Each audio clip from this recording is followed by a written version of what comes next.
Todo un año por delante. Todo un año por delante tenemos. ¿Sabes cuántas horas tendrás en este año? Si Dios lo permite, 8.760 horas. Esas son las horas que tendrás en el año 2023, si es la voluntad de Dios que lleguemos hasta el final. Parece mucho, pero como ya los que nos hacemos mayores vemos, el tiempo vuela, y en nada estaremos en el 31 de diciembre de 2023.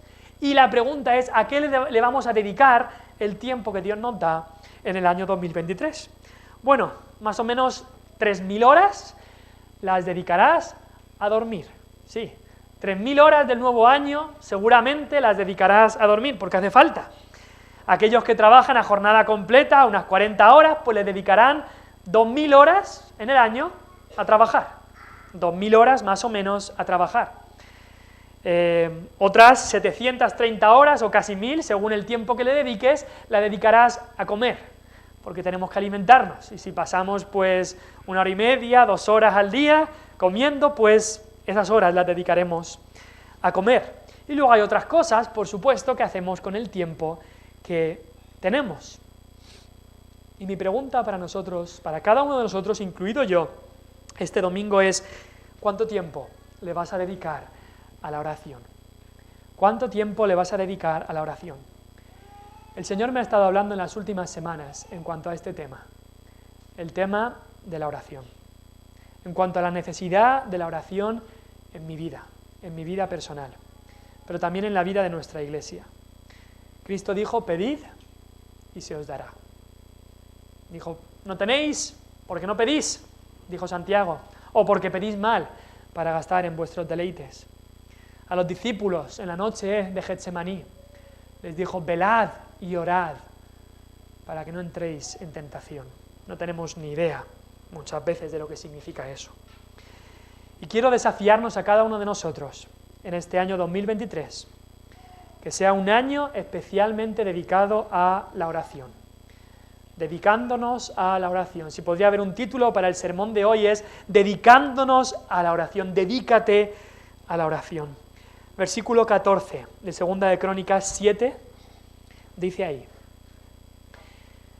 2 de Crónicas 7, versículo 14. Si se humillare mi pueblo, sobre el cual mi nombre es invocado, y oraren, y buscaren mi rostro, y se convirtieren de sus malos caminos, entonces yo oiré desde los cielos, y perdonaré sus pecados, y sanaré su tierra. El rey David aquí ya había muerto. Ahora Salomón era el nuevo rey de Israel. El rey David había tenido el deseo de construir un templo para la gloria de Dios, pero Dios le dijo: no lo harás tú, será tu hijo el que lo construirá. Así que Salomón sabía que esa era su tarea, para eso había llegado al reino. Él había llegado para construir el templo para Dios, se había preparado para eso. David había preparado y Salomón se había preparado para esta ocasión. 7 años se tardó en construir este templo. Era una labor ardua, una labor dura. Era un edificio grandioso, una de las maravillas de la arquitectura de la época. Y sabemos que este era el periodo de mayor esplendor para Israel. Cuando había más riqueza, cuando había mayor prosperidad, cuanto más grande eran las fronteras de Israel, de lo grande que se habían hecho, era ahora. Pero se dieron cuenta de una cosa: ¿para qué sirve la prosperidad? ¿Para qué sirven las riquezas si no tenemos a Dios? Si no tenemos a Dios. Salomón sabía eso. ¿Para qué sirve este edificio tan grande si Dios no está ahí? Y aquí tenemos una promesa. Después de que Salomón dedicara este templo, con una de las oraciones más largas que encontramos en la Biblia, en 2 de Crónicas 6, que también está en 1 de Reyes 8, una de las oraciones más largas, ahí Salomón dedica este templo como orando, se arrodilla delante de Dios y ora a Dios para dedicar este templo. Y después, en el capítulo 7, Dios llega, Dios llena su templo, Dios contesta. Y Dios no solamente contesta con la nube, con su gloria, con el fuego, sino contesta con su palabra.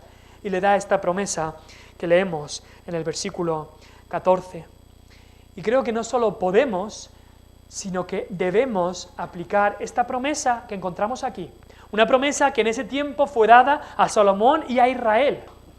Pero creo que también podemos y debemos aplicar esta promesa a nuestras vidas individuales y a nuestra vida como iglesia de Dios. La iglesia es el Israel de Dios y ahora en el nuevo pacto tenemos ahora la sustancia, la realidad de todas aquellas cosas que ahí solo tenían la sombra y el anticipo. Por eso creo que podemos y debemos aplicar esta promesa del versículo 14 a nuestras vidas. Y es que hay una constante en toda la historia de la humanidad, desde la caída, hay una constante que tenemos que ver, y es que para que llegue la bendición de Dios, para que Dios derrame su bendición de manera grande, de manera poderosa, siempre antes vendrá la oración. Siempre antes vendrá la oración. Y puedes mirar pasaje tras pasaje del Antiguo Testamento, Génesis 4:26, la primera instancia de un avivamiento en la Biblia. Tenemos que Adán y Eva tuvieron dos hijos, Caín y Abel. Caín mató a Abel. Estaba Caín, el hijo de maldad, que se separó de Dios, se alejó de Dios. Y Adán y Eva tuvieron otro hijo llamado Set. Y nos dice que después de que tuvieron ese hijo, en Génesis 4:26 nos dice, entonces los hombres comenzaron a invocar el nombre de Jehová. La primera instancia de un avivamiento en la palabra de Dios en la historia, quizás. Y vemos luego de esa generación, vienen hombres de Dios como Enoc, que caminó con Dios, o hombres de Dios como Noé, que Dios utilizó para traer salvación a través del arca. Pero luego tenemos a hombres como Abraham. Vemos sus oraciones por su sobrino Lot y la familia de Lot, ahí en Sodoma, cómo él oraba. Y Dios, de una manera, salvó a su sobrino por sus oraciones. Vemos Samuel y cómo él oró por el pueblo de Israel y las bendiciones que luego tuvo David y Salomón fueron en gran manera por las oraciones del fiel Samuel. No lo vio en su tiempo quizás, pero después que murió, él dio la bendición. Después que murió, Dios trajo la bendición al pueblo de Israel. Lo vemos después con hombres como Esdras, Nehemías. Oraron a Dios y Dios trajo avivamiento y bendición al pueblo. Lo vemos en Daniel, como él fue un hombre de oración. Y a través de sus oraciones Dios volvió a llevar al pueblo de la cautividad de vuelta a casa. Eso en el Antiguo Testamento, pero en el Nuevo Testamento lo tenemos muchísimo más claro en el libro de Hechos. El libro de Hechos es un libro de oración, es un libro de oración. Los seguidores de Cristo, se nos dice en el capítulo 1, después de que Cristo resucitó, ascendió al cielo, ¿qué estaban haciendo los seguidores de Cristo? Dice, perseverando en oración y ruego. ¿Y qué pasó después del capítulo 1? ¿Qué pasó en el capítulo 2 de Hechos? El Espíritu descendió. Fueron llenos del Espíritu Santo y en tan solo unas semanas y unos meses, 8.000 almas se convirtieron al Señor. En la Sierra de Segura hay 25.000 personas. ¿Te imaginas? ¿Te imaginas? 8.000 almas en unas semanas o meses que se convierten al Señor. ¡Ay, eso es imposible! ¿Es que ha cambiado Dios? ¿Es que ha cambiado? Así pasó. 8.000 almas se salvaron en unas semanas o meses después de Pentecostés. Seguimos adorando al mismo Dios. ¿Y qué hicieron después de eso? En capítulo 2, después de que Dios obró así, nos dice que perseveraban en oraciones. No se durmieron en los laureles, siguieron orando al Señor. Y mira la historia de la iglesia y te das cuenta de lo mismo. Historia de avivamientos aquí y allá, en un país y en otro. Y si vas indagando y escudriñando cuándo empezó, verás que había reuniones de oración. Hombres que dijeron, vamos a orar. Hombres y mujeres, por supuesto, que dijeron, vamos a orar para que Dios obre. Vamos a orar para que Dios envíe su Espíritu. Vamos a orar para que nuestro ser se avive. Y cuando el pueblo de Dios se ponía en serio con la oración, Dios escuchaba sus peticiones.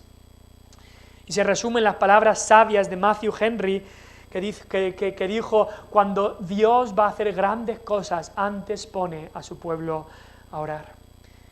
Y mira las iglesias de hoy en día, y te das cuenta también de la misma verdad. Es que esto se replica y se duplica, y ha pasado por toda la historia. Hace unas semanas, un tiempo, estaba hablando con los responsables de una iglesia, y yo sabía, y yo ya sabía que en esa iglesia habían tenido algunos problemas. Y hace unos años pues había gente que se había ido y demás. Y gracias a Dios, en el presente, esa iglesia que había sufrido tanto, pues hay nuevos miembros, nuevas personas que quieren y prácticamente tienen la misma cantidad que antes, y Dios está bendiciendo. Y se ve la bendición de Dios. Y me preguntaba yo, ¿cómo ha obrado Dios aquí? Me di cuenta que esta iglesia en los últimos años se había puesto en serio con la oración. Se había puesto en serio en el tema de la oración, dándose cuenta de dónde está, cuál es el medio que Dios ha puesto, dónde está el poder. El poder está en Dios, por supuesto, pero Dios ha puesto el medio de la oración. Aquel medio que Él nos ha dado, a través del cual Él envía su bendición. Se podría decir que la oración es la sala de máquinas, el motor interno de una iglesia verdadera de Cristo. Si vamos a ver la obra de Dios en nuestro derredor, será a través de la oración. La oración, como la definía un pastor, es izar las velas, desplegar las velas del barco de la iglesia de Cristo para que el viento del Espíritu lleve la embarcación hacia su destino. Esa es la oración, izar las velas, desplegar las velas, para que el Espíritu haga la obra. ¿Nos dedicaremos a la oración? Tengo 3 cosas que quiero ver en cuanto a este texto. En primer lugar, quiero ver las personas que deben dedicarse a la oración. Las personas que deben dedicarse a la oración. Y empieza este texto bien claro. Dice, si se humillare mi pueblo. Si se humillare mi pueblo. Dios le está hablando a su pueblo. Es mi pueblo, dice Dios. Ahora, ¿quién es este pueblo de Dios? ¿Eran solo los israelitas? No, es el pueblo de Dios de todas las edades. Este versículo podemos aplicarlo al pueblo de Dios de todas las edades, todos los redimidos, los salvados por gracia en toda la historia. Porque a través de Cristo hemos entrado en un pacto con Dios. Y en este pacto, Dios, como le dijo a su pueblo, en Levítico 26 les dijo, yo seré vuestro Dios y vosotros seréis mi pueblo. Ese es el pacto en el que hemos entrado con Dios. Si eres salvo, si has recibido a Cristo como tu Señor y Salvador, has entrado en este pacto con Dios. Él será tu Dios y tú serás su pueblo. Si eres parte del pueblo de Dios, si has recibido a Cristo, eres parte del pueblo escogido de Dios. Ese pueblo que ahora judíos y gentiles están unidos en un solo pueblo. Y si eres parte del pueblo de Dios, entonces la oración debe ser una parte importantísima de tu vida. Debe ser una parte importantísima de tu vida. Hay un texto que siempre me viene a la mente, y es cuando Saulo, que después fue Pablo, cuando él se convirtió. Había un hombre cristiano en Damasco. Saulo iba a arrestarlos, era un terrorista, matando y arrestando cristianos. Y Dios lo salva ahí en el camino a Damasco. Y Dios le dice a este hombre, Ananías, en Damasco, que vaya a orar por Pablo y a estar con Pablo. Y Ananías le dice, no, yo no puedo, si este es un terrorista de cristianos. ¿Y cómo convenció Dios a Ananías, a ese creyente en Damasco, de que Saulo había cambiado, de que Saulo ahora era cristiano? No le dijo, mira, que Saulo ahora está testificando de Cristo. No le dijo, mira, Saulo ahora está leyendo la Biblia. No, en Hechos 9, versículo 11 le dijo, he aquí él ora. Saulo está orando. Eso significa que es cristiano. Porque ¿sabes qué? Ninguno que no conozca a Dios puede orar de verdad. Ninguno que no conozca a Dios puede orar de verdad. La oración verdadera es un privilegio exclusivo del pueblo de Dios. Cuando Dios te salvó, ¿qué hiciste? Orar. Eso es lo que hiciste. No fuiste salvo porque oraste porque Dios te había salvado. No fuiste salvo porque oraste, sino oraste porque Dios te había salvado. Es como que cuando Dios coge un alma que está muerta en sus delitos y pecados y le da nueva vida, lo primero que hace esa alma es respirar en oración. Lo primero que hace esa alma es orar. Como dijo el puritano Thomas Watson, la oración es la respiración del alma en el seno de su Padre Celestial. Si no hay oración, no hay respiración espiritual. Si no hay respiración espiritual es que están muertos. Así de claro. Ahora date cuenta que aquí dice mi pueblo en general. Si se humillare mi pueblo, aquí está hablando de el pueblo de Dios en general. No dice si se humillaren mis profetas, o mis sacerdotes, o mis pastores, o mis diáconos. No, dice mi pueblo en general, todos y cada uno del pueblo. Porque es una responsabilidad de todos. Quizá dices tú, no, la oración, eso es para el pastor. Eso es para el pastor, que él se ocupe de eso, para eso Dios le ha puesto ahí, para orar. Nosotros vamos y le escuchamos, y él ora, y ora por nosotros, y ya está. No, es el privilegio de todo el pueblo de Dios, no solamente de los líderes del pueblo de Dios. Por supuesto, yo quiero que Dios me haga un hombre de intercesión y de oración, pero en muchas ocasiones en la historia ha ocurrido que iglesias cuyos líderes no estaban andando en los caminos de Dios ni orando, miembros de la congregación se pusieron a orar y Dios trajo avivamiento. Dios trajo bendición. Dice mi pueblo, pero mira lo que dice después, si se humillare mi pueblo sobre el cual mi nombre es invocado. Sobre el cual mi nombre es invocado. En otras versiones dice mi pueblo que es llamado por mi nombre. Qué precioso, ¿no? Si eres cristiano, eres llamado con el nombre de Dios. Si eres cristiano, tienes el nombre de Cristo en tu nombre. Tú eres fulanito el cristiano, tienes el nombre de Cristo en tu nombre. Si eres hijo de Dios, llevas el nombre de Dios. ¿Te das cuenta? Y eso significa que cada vez que la gente habla de ti, indirectamente están hablando de Dios. ¿Te das cuenta de lo que significa eso? Cada vez que la gente hable de ti, de lo que haces, de lo que no haces, de lo que eres, de lo que no eres, están hablando de Dios. El honor de Dios, o el deshonor que le hagan a Dios, es por lo que ven en nosotros.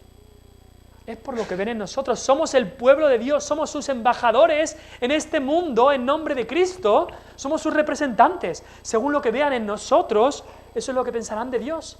El pueblo de Dios sobre el cual mi nombre es invocado, que es llamado con mi nombre. Qué privilegio, pero qué responsabilidad. Que tenemos el apellido de Dios, si se puede decir así. Era el pueblo de Dios sobre el cual su nombre es invocado. Pero también era el pueblo de Dios que había sufrido la disciplina y el juicio de Dios. Mira el versículo 13. Si yo cerrare los cielos para que no haya lluvia, y si mandare la langosta que consuma la tierra, o si enviare pestilencia a mi pueblo, Dios ya está anticipando que esto va a caer, que disciplina caerá cuando el pueblo peque. Sequías, plagas y pandemias. Dios ya había prometido en su ley que esto pasaría si el pueblo pecaba, y así fue. En nuestro país hemos tenido que enfrentar algunas de estas cosas físicas en los últimos años, sequías, pandemias, etc. Pero no hay nada como la sequía espiritual, nada como la plaga del pecado, nada como la pandemia de inmoralidad, indiferencia a Dios que se contagia tan rápidamente, incluso que llega al pueblo de Dios. Y eso es muestra del juicio de Dios, disciplina de Dios por el pecado. Y Dios disciplina a su pueblo. ¿Sabes qué? Dios no disciplina al mundo. Dios un día juzgará al mundo, lo condenará. Pero Dios disciplina a su pueblo. Y si hay disciplina, entonces es que es su pueblo. Si no hay disciplina, entonces no es su pueblo. Él trabaja con su pueblo. Y es por eso cuando hablamos de avivamiento, ¿qué es lo que debemos desear? Eso es un término que se refiere al pueblo de Dios siendo avivado. Aquí se utiliza mucho el brasero. Tú tienes unas brasas, tú puedes avivar unas brasas, pero si coges unas piedras del campo y las pones ahí, por mucho mechero que le pongas a las piedras del campo, no se van a avivar. Pero unas brasas, unas ascuas, sí que las puedes avivar. Y en el pueblo de Dios es donde está la vida de Dios en el alma de los hombres. Y eso puede ser reavivado. Ese corazón de carne que Dios nos ha puesto, ha quitado el corazón de piedra, nos ha puesto el corazón de carne, a ese corazón, cuando Dios pincha, ahí sí que se puede reavivar, ahí sí que puede reaccionar. Corazón de piedra no reacciona. Y Dios, cuando trabaja en avivamiento, trabaja con su pueblo. Las personas que deben dedicarse a la oración es el pueblo de Dios. Si le preguntas a alguien, y muchas veces lo hablamos como cristianos, el problema de nuestro país, qué mal está España, ¿dónde está la solución a los problemas de nuestro país? La mayoría dicen, en los políticos. Hay que cambiar los políticos. El mayor problema que tiene España, los políticos. El presidente, la ministra, el otro y el otro. El mayor problema, los políticos. Y si lo cambias, España cambiará. No. El mayor problema que tiene España, bueno, claro, el pasado de la ceguera del catolicismo romano, que no se han basado en la palabra, o otros dirían el mayor problema, pues la perversión que hay ahora, y todo lo que se deja hacer y lo que hay. El mayor problema que tiene España, la solución a los problemas de España, no está cambiando lo que hay ahí afuera. No está cambiando lo que hay ahí afuera, cambiando lo que hay aquí dentro. Cambiando lo que hay aquí dentro. El mayor problema que tiene España no está ahí fuera.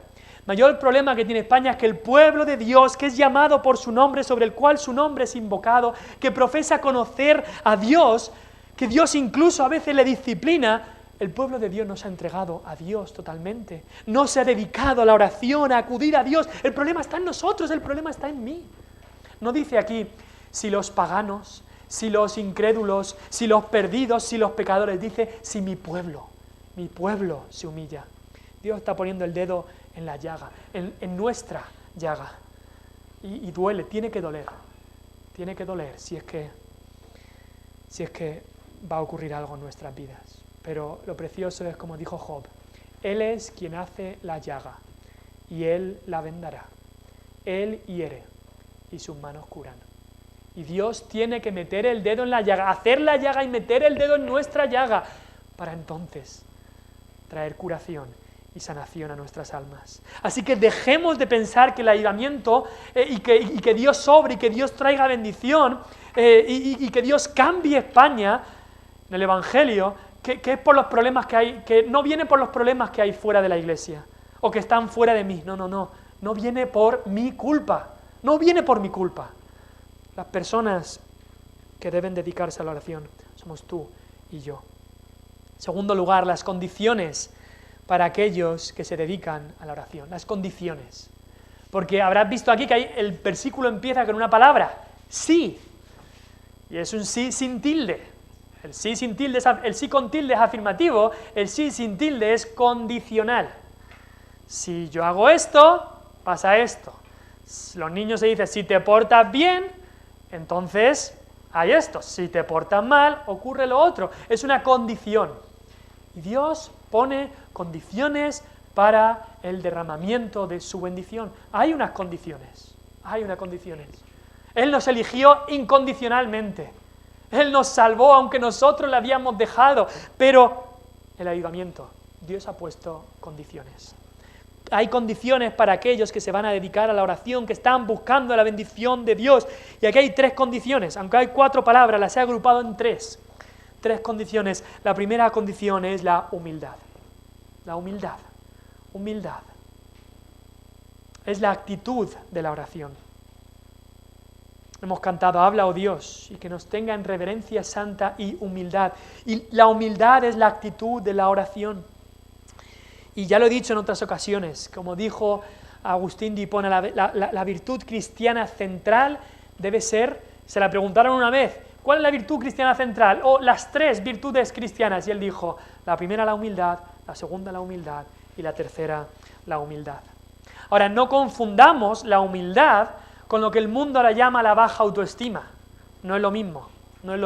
Ni tampoco la confundamos con esa cobardía perezosa de yo no puedo hacer nada, yo no valgo para nada, yo no voy a hacer nada. Eso no es humildad. La verdadera humildad es olvidarse de uno mismo y amar a Dios sobre todas las cosas y a nuestro prójimo como a nosotros mismos. La humildad es como dice Filipenses, que haya en nosotros esa mente que hubo también en Cristo Jesús. El cual siendo Dios no se agarró a eso, sino que se dejó su gloria, fue hecho un hombre, es más, no solo un hombre, fue hecho un siervo, es más, no solo un siervo, fue hecho y tratado como un criminal culpable, allí en la cruz, muriendo por ti y por mí. ¿Es que eso no es suficiente para motivarnos a orar? ¿Para motivarnos a la humildad? ¿Lo que hizo Cristo por nosotros? Es que el orgullo no tiene que tener sitio en la vida del cristiano. Y démonos cuenta, la oración sin humildad no es oración, es otra cosa. La oración sin humildad no es oración, es otra cosa. No hay salvación sin humildad. Cuando viniste a Cristo, tuviste que reconocer tu pecado, tuviste que reconocer tu incapacidad. No se puede ser salvo sin venir en humildad, pero tenemos que crecer en esa humildad. Piensa en el fariseo y en el publicano en el templo. ¿Quién estaba orando de verdad? Aquel que decía, mira todo lo que hago, ayuno 2 veces al día, hago esto, hago lo otro.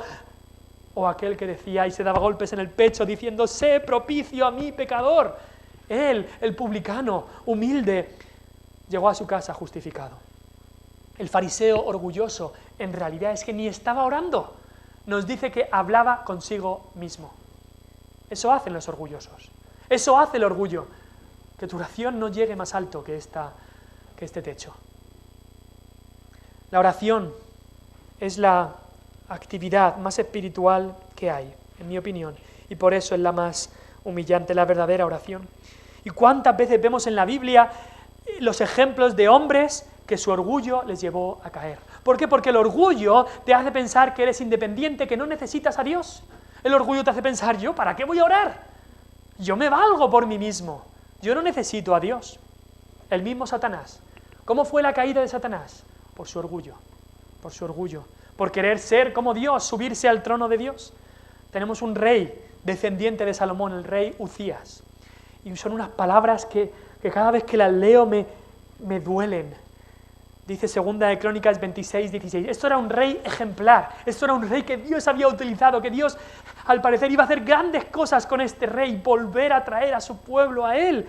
Y este rey, dice 2 de Crónicas 26, 16, mas cuando ya era fuerte, su corazón se enalteció para su ruina. Cuando ya era fuerte, su corazón se enalteció para su ruina, se rebeló en contra de Dios. ¿Cuántas veces eso pasa? ¿Cuántas veces pasa en la vida de cristianos? Por supuesto que pedimos que Dios nos fortalezca, que Dios nos bendiga, y cuando vemos algo del poder de Dios, de la fortaleza de Dios, con eso Satanás intenta meter siempre el orgullo. Y entonces nuestro corazón se enaltece para nuestra ruina, ¿Cuántas veces lo hemos visto en iglesias? Queremos que la iglesia se llene, por supuesto. Ojalá todos estos bancos estuvieran llenos. Ojalá. Pero ¿sabes qué? En el día en que Dios bendice con almas salvadas, con perdidos siendo transformados, con santificación en los creyentes, el día que Dios bendice, Satanás intenta siempre meter el orgullo, de alguna manera. Y cuando el corazón se enaltece, es para la ruina. ¿Cuántas veces lo hemos visto?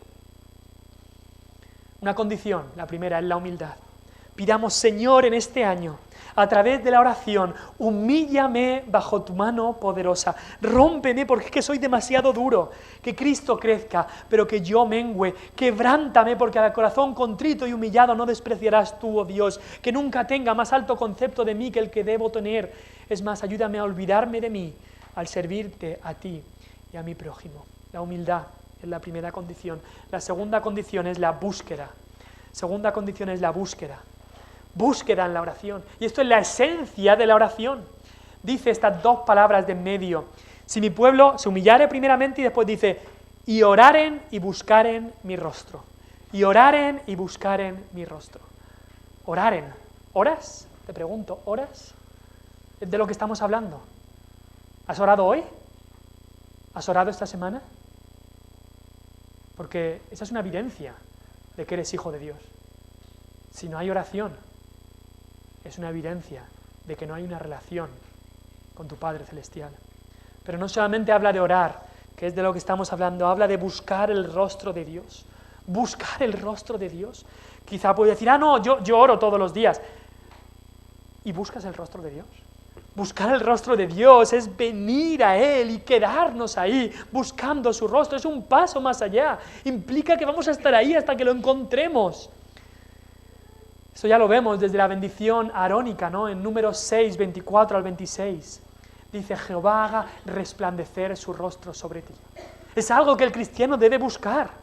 Lo ha leído José Luis en el Salmo 80. Oh Dios, restáuranos, haz resplandecer tu rostro. Y hemos leído ese salmo porque ese salmo tiene la esencia de lo que estamos predicando en el día de hoy. Señor, restáuranos, haz resplandecer tu rostro sobre nosotros. No es solo orar, es buscar al Señor, buscar a Dios. Oh, que este año sea un año en el que busquemos a Dios. Uno de los libros cristianos, hablando de libros cristianos que habrá aquí, pero no sé si este estará aquí o no, pero de los libros cristianos que más me ha impactado en mi vida es La búsqueda de Dios, de Tozer. Cómo el cristiano debe esforzarse y encargarse de buscar a Dios, buscarle a Él. Oseas 10:12 dice, es el tiempo de buscar a Jehová hasta que venga. No de buscar a Jehová e irte a hacer lo que quieras hacer, buscar a Jehová hasta que venga. Una búsqueda, ¿qué involucra una búsqueda? Una búsqueda involucra que hemos perdido algo, ¿no? No te pones a buscar algo que no has perdido antes. Una búsqueda involucra una pérdida anterior, y eso significa, si nos ponemos a buscar el rostro de Dios, es que lo hemos perdido. Es que hemos perdido la visión del rostro de Dios. ¿Dónde está? ¿Dónde está Dios? Es que no lo veo. Es que no lo veo. Quizás es que hemos perdido su rostro de favor y bendición y ahora estamos viendo su rostro solo de disciplina en nuestra vida. La Biblia dice, nuestros pecados han hecho división entre Dios y nosotros. Ponen ese muro, nuestros pecados, y no vemos a Dios. Traen las nubes para que no veamos al sol de justicia y por eso tenemos que buscar su rostro. Porque nos hemos distraído mirando las atracciones de este mundo y hemos perdido de vista el rostro de Dios. Porque nos hemos asustado como Pedro se asustó mirando la tormenta, mirando las pruebas y hemos perdido de vista el rostro de Dios. Lo buscamos porque lo hemos perdido. Ahora, si queremos buscar y encontrar el rostro de Dios, eso significa que ahora tendremos que perder otras cosas. Si quieres encontrar el rostro de Dios, tendrás que perder otras cosas porque el avivamiento siempre tiene un precio. Siempre tiene un precio. ¿Estás dispuesto a pagarlo? No es un precio monetario. Es un precio de que habrá cosas que tendrás que dejar para entonces encontrar el rostro de Dios. Siempre ha ocurrido así. Así lo decía Pablo. Tengo todo por basura. ¿Para qué? Para ganar a Cristo y ser hallado en Él, no teniendo mi propia justicia, sino la que es por la fe de Jesucristo. Para encontrar el rostro de Cristo, para encontrar el rostro de Dios, para tener esta relación cercana a Él, habrá cosas que tendrás que dejar atrás. Una búsqueda involucra una pérdida anterior, pero una búsqueda también involucra un deseo. Un deseo. Cuando nos ponemos a buscar algo, son cosas que queremos encontrar. Nadie se pone a buscar basura si no quieres esa basura. Te pones a buscar algo que deseas. Si estás buscando algo es porque hay un interés. Y solo buscarás el rostro de Dios de verdad cuando tengas deseos de Dios. Cuando tengas deseos de Dios. Mi alma tiene sed de Dios. ¿Puedes decir eso?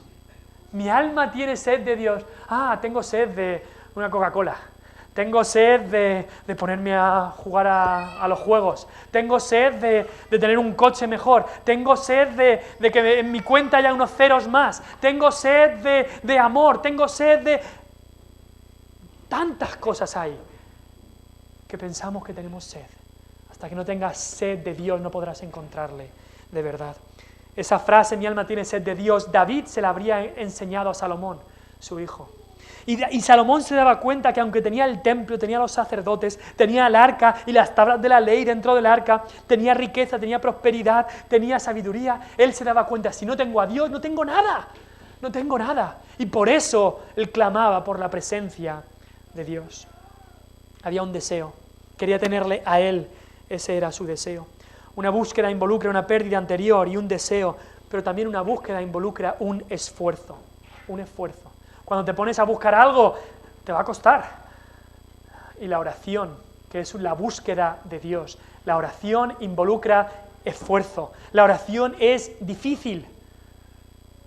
Si la oración no te ha costado nunca orar, y nunca ha sido difícil para ti la oración, dos cosas, o es que no estás orando de verdad, o dime tu secreto porque te felicito. Pero la gran mayoría de personas con las que he hablado, la gran mayoría de libros de hombres de Dios que he leído y en mi propia vida lo he experimentado, que la oración es difícil, involucra un esfuerzo. En mi propia vida me he dado cuenta, me pongo a leer la Biblia, me pongo a leer libros cristianos, ir al mercadillo a evangelizar, visitar a los necesitados, llamar a alguien para dar ánimos, discipular a alguien, no cuestan ni la mitad de lo que cuesta cuando te pones a orar, a pasar tiempo con Dios en oración. Esta búsqueda involucra un esfuerzo. ¿Estamos dispuestos a pagar el precio? Señor, que esta sea nuestra oración, que en este nuevo año que queramos buscar el rostro de Dios. Quiero buscar tu rostro, Señor. Reconozco que lo he perdido. Me he puesto a mirar las lucecitas del mundo y he perdido la luz de tu rostro. Señor, haz resplandecer tu rostro sobre mí, porque lo he perdido. Señor, llena mi corazón de deseos por ti. No deseos tanto de lo que tú me das, sino deseos de ti mismo, que no es lo mismo. No es lo mismo desear lo que Dios nos da que desear a Dios mismo. Ahora en Navidad lo hemos visto, los niños que cogen el regalo y se van corriendo, o los niños que cuando reciben el regalo dejan el regalo y te van a dar un abrazo. ¿Qué diferencia hay? ¿Qué diferencia hay? Dame deseos de ti mismo, Señor. Dame sed de ti. Y Señor, fortaléceme en el Espíritu para que me esfuerce en buscarte, en velar y orar para que no entre en tentación. Primera condición es la humildad, segunda condición es la búsqueda de Dios. Y tercera condición la ha llamado la mortificación. Una palabra que decimos, ¿qué? Una palabra que no escuchamos, ni nadie habla de ella. Es un término antiguo que significa luchar contra el pecado de nuestra vida. Un término que significa un arrepentimiento diario y continuo. Y la oración tiene que estar llena de examen de nuestro pecado, tristeza por el pecado, confesión del pecado y abandono del pecado. Y son en las palabras que dice el versículo 14, y se convirtieren de sus malos caminos. Y se convirtieren de sus malos caminos. Esto es imprescindible. Esto es imprescindible. En la oración de Salomón del capítulo 6 vemos una muestra de esa sabiduría. Y él sabía que aunque el pueblo ahora todo iba bien y había prosperidad y estaban entregados al Señor, él sabía que un día vendría que pecarían. Él sabía que un día vendría que pecarían y oraba para que Dios les perdonara y oraba para que Dios les diera el arrepentimiento. Oraba para eso. La mortificación, convertirse de sus malos caminos, es crucificar la carne con las pasiones y deseos. Y eso es imprescindible en la verdadera oración. No dijo el salmista, si en mi corazón hubiese yo mirado la iniquidad, el Señor no me habría escuchado. Dios no va a escuchar las oraciones cuando dejamos el pecado en nuestra vida. Es más, hemos hablado de buscar el rostro de Dios. Si dejamos el pecado en nuestra vida, no hay manera de que veamos el rostro de Dios, porque hará división nuestro pecado entre nosotros y Dios. Convertíos de vuestros malos caminos, es una condición indispensable. Y hay una tentación que yo he sufrido y no sé tú, pero seguimos en estas condiciones de humildad. Muchas veces venimos delante de Dios y nos humillamos, nos hace ver nuestra debilidad. Venimos y buscamos su rostro y vemos lo impresionante, lo maravilloso, lo formidable que es Dios y sus atributos y cómo Él es. Y entonces vemos lo débiles que somos y cuánto pecado hay en nosotros y lo santo que es Dios, que llegamos a la conclusión que es que no vamos a poder vencer el pecado. Es que no vamos a poder. Así que bueno, no pasa nada, ¿no? No pasa nada porque hay tanto pecado que pues desde la planta del pie hasta la coronilla, tanta debilidad, tanto pecado que bueno, no voy a poder hacer nada con eso, así que no luchamos contra el pecado en nuestra vida. ¡Qué error! ¡Qué error! Porque si nos paramos ahí, no va a haber bendición, Dios no va a escuchar, Dios no va a perdonar y Dios no va a traer bendición. Así que oremos, Señor, ayúdame a crucificar la carne con mis pasiones y deseos, ayúdame a negarme a mí mismo y a tomar la cruz, corta lo que tengas que cortar de mi vida, quítame lo que tengas que quitar de mi vida, Señor, ayúdame a convertirme de mis malos caminos. Ahora, ¿significa esto que si hacemos todo esto, entonces Dios va a traer ayudamiento? ¿Podemos forzarle el brazo a Dios a actuar? No, Él es el Dios soberano, a Él nadie le fuerza. Además, estas tres condiciones que hemos dicho, ninguno de nosotros la va a cumplir a la perfección como debiéramos. Así que nunca podremos decir, Dios, yo he hecho toda mi parte está hecha, ahora te toca a ti. No, nunca lo podremos cumplir a la perfección. Pero esta promesa se cumple, en que cuando Dios ve a sus hijos con todo su corazón y de toda su alma, intentando vivir así, Dios ahí envía bendición. A su tiempo, a su manera, pero Él envía la bendición. Y al final, punto 3, queremos ver la promesa para aquellos que se dedican a la oración. Dice que Dios oirá. Dios oirá. Y eso debería ser una alegría para nosotros. Y en la oración de Salomón, en el capítulo 6, lo vemos una y otra vez, que dice, Señor, oye, Señor, pon tu oído, oye, tú oirás, te pido que oigas, una y otra vez. Y es que piénsalo, solo pensar que el Dios de todo el universo, aquel que nos ha creado, que Él se digne a escucharnos. Es que muchas veces lo damos por sentado, pero nos debería dar escalofríos por la espalda de que el Dios de todo el universo nos escuche. Cuando gente de este mundo que no es nada comparado con Dios, muchas veces no quiere escucharnos. Iríamos al rey y no querría saber nada de nosotros, pero el Dios de todo el universo se digna a escuchar a su pueblo. Incluso Él dice, yo oiré desde los cielos, para recordarnos que Él está en el cielo, que Él es el Dios todopoderoso. Pero aún así, Él nos escucha, Él inclina su oído. Como dice el Salmo, claman los justos y el Señor oye y los libra de todas sus angustias. Dios oirá. ¡Qué promesa! Que Él oirá. Dice 1 de Juan 5, y esta es la confianza que tenemos en Él, que si pedimos alguna cosa conforme a su voluntad, Él nos oye. Y si sabemos que Él nos oye en cualquiera cosa que pidamos, sabemos que tenemos las peticiones que le hayamos hecho. Dios ha prometido oír a su pueblo, pero no solamente oír.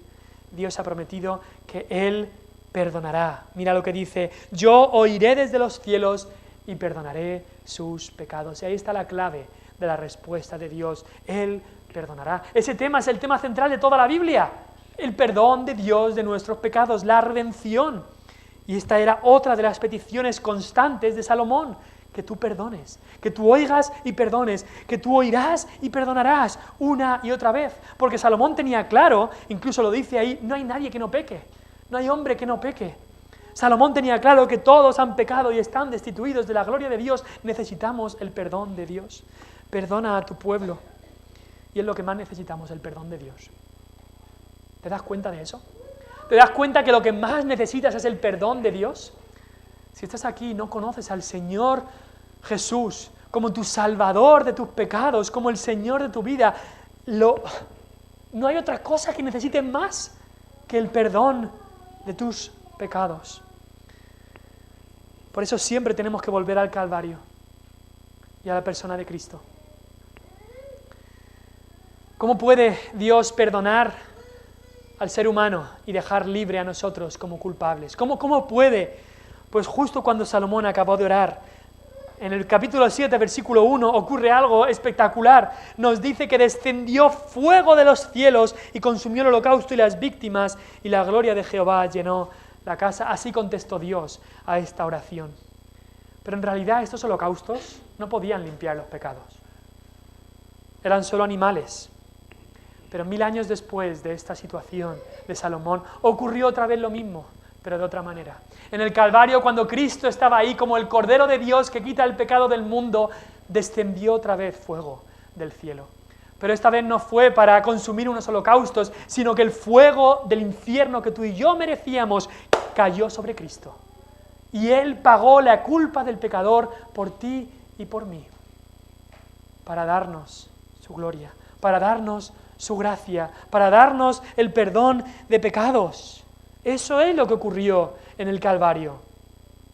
La víctima perfecta, que es Cristo, el sacrificio que se hizo una vez para siempre, fue Cristo. No hace falta más sacrificios. Cristo fue el único sacrificio que trae verdadero perdón de pecados. Es solamente en Él. Y ese perdón que recibimos en la salvación una vez para siempre, sabiendo que la sangre de Cristo nos limpia de todo pecado, no es que lo dejemos aparcado ahí una vez que ya somos salvos, no es que día tras día volvemos a Él, a saborearlo otra vez, a ver otro aspecto de ese perdón. Aún como cristianos, 20 años ya, habiendo nacido de nuevo, 20 años de mi vida de cristiano, pero vuelvo a ese perdón, vuelvo a la cruz otra vez, vuelvo al Calvario para regocijarme en el perdón de mis pecados. Dios oirá Dios perdonará. Y en último lugar dice, Dios sanará nuestra tierra. El perdón de pecados, es importante, se menciona antes de la sanación de la tierra. El orden es crucial, porque todo fluye de la obra de Cristo en la cruz. De ahí fluyen todas las bendiciones espirituales que tenemos como cristianos. Del perdón de los pecados en la sangre de Cristo es de donde fluyen todas las demás bendiciones que tenemos en la vida cristiana. Y literalmente esto de que Dios sanaría nuestra tierra, se refería pues que a esta sequía, plagas y pandemias que iban a tener en el pueblo de Israel desaparecerían después que ellos se humillaran y oraran y buscaran a Dios. La oración en humildad, la búsqueda y la mortificación del pecado no solamente va a tener un efecto en el pueblo de Dios, que lo va a tener primeramente, sino también tendría un efecto en la tierra en la que estaban. Te hago una pregunta. ¿Deseas que la sierra de Segura sea sanada? ¿Que Dios sane nuestra tierra? Y no hablo de lo físico, no hablo de que llueva más, ni de que no haya plagas, o de que el COVID no vuelva por aquí. Me refiero a ser sanada espiritualmente.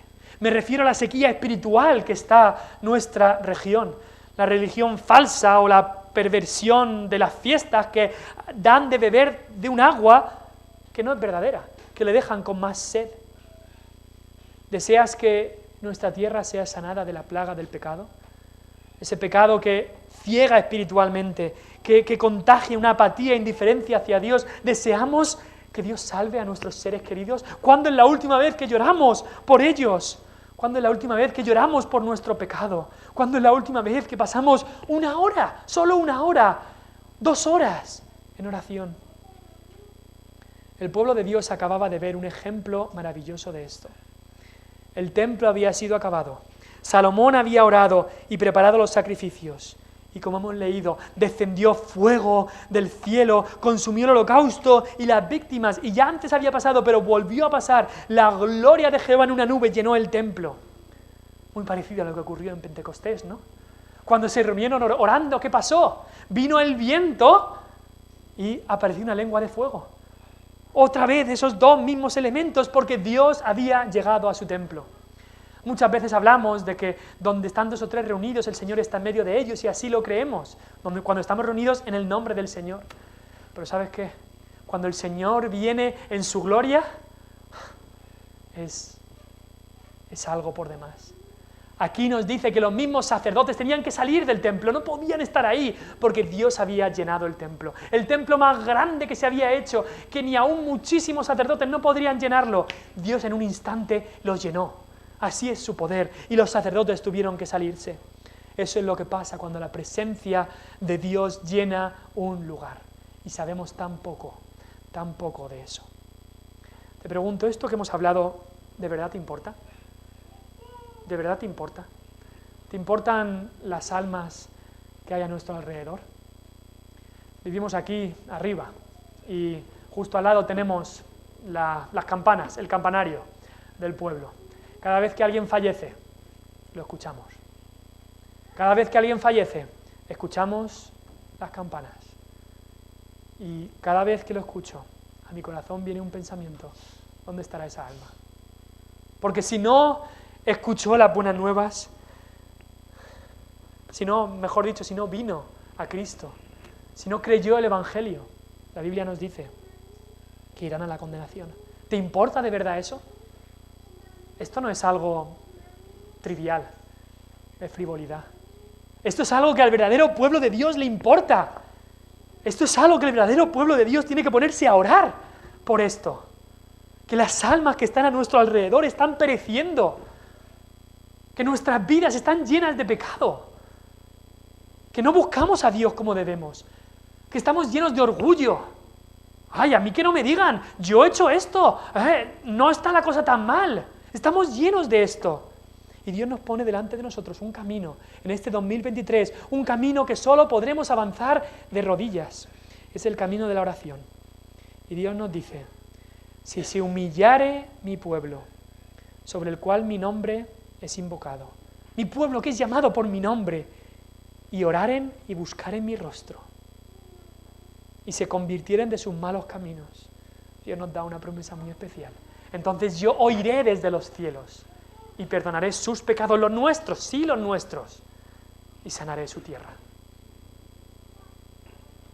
¿Te pondrás en serio en cuanto a la oración? ¿O dejarás pasar otro año más, pues, viviendo, sobreviviendo, y ya está? Vamos a orar. Padre Celestial,